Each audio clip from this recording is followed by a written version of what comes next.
Selamat berjumpa kembali dengan saya pada serial pembangunan sebagai pemerdekaan sesi ke-43.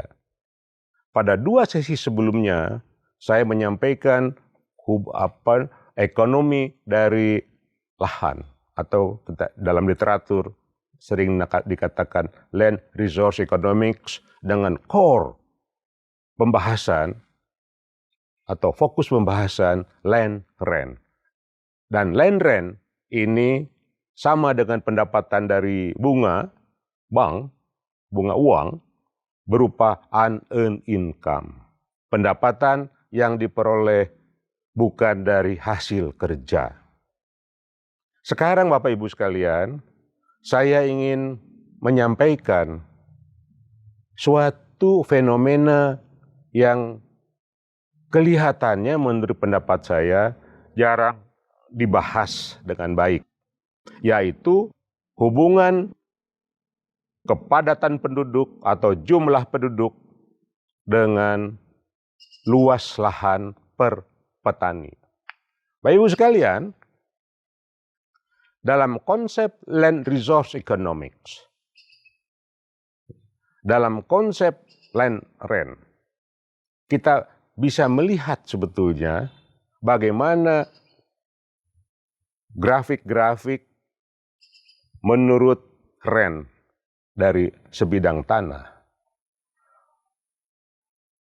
Kalau industrinya maju, maka akan terjadi realokasi tenaga kerja dari tenaga kerja pertanian masuk ke industri.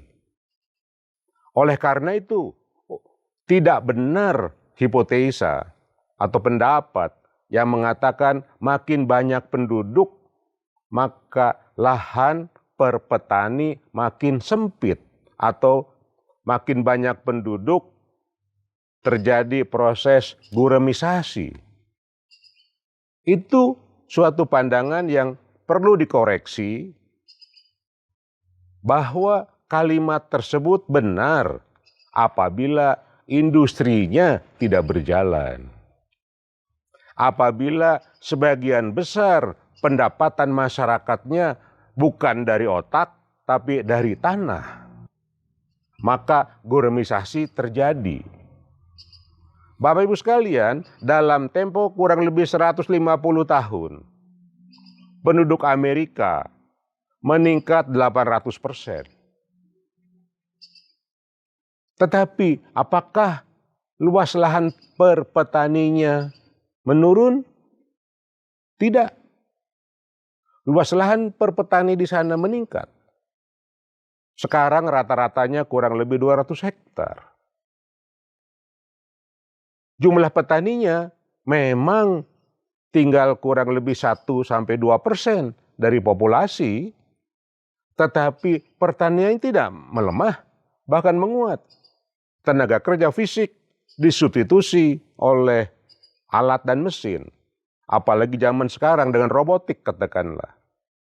Apakah di Jepang tenaga kerjanya, luas lahan per petaninya menurun dengan sejalan perkembangan populasi? Tidak.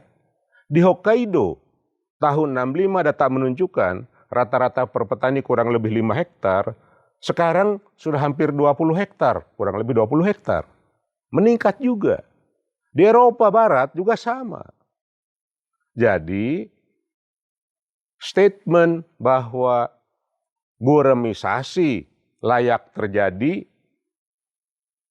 apabila terjadi pertambahan penduduk, itu dikoreksi bahwa statement tersebut tidak benar. Dan itu hanya benar apabila industrinya tidak berkembang. Termasuk di Korea Selatan pun. Sekarang luas lahan per petaninya meningkat. Sedangkan di kita menggurem. Di luar Jawa juga sudah banyak semakin menggurem. Nah, disinilah walaupun tampak sederhana hubungan lahan dan petani ini, ternyata penghalangnya adalah kelambanan, kegagalan industrialisasi. pertanian sudah memberikan produktivitas yang naik. Nanti saya berikan ilustrasi pada sesi ke-44. Bagaimana kira-kira bisa memberikan insight kepada kita semua apabila industri ini kita tangani. Tetapi pada sesi ini saya hanya ingin menyampaikan kesimpulan bahwa apabila kita ingin membalik arus dari arus guramisasi menjadi akselerasi lahan perpetani, tidak ada jalan lain. Selain populasi dibatasi tentu saja, ya, tetapi tidak ada jalan lain. Industrialisasi harus naik.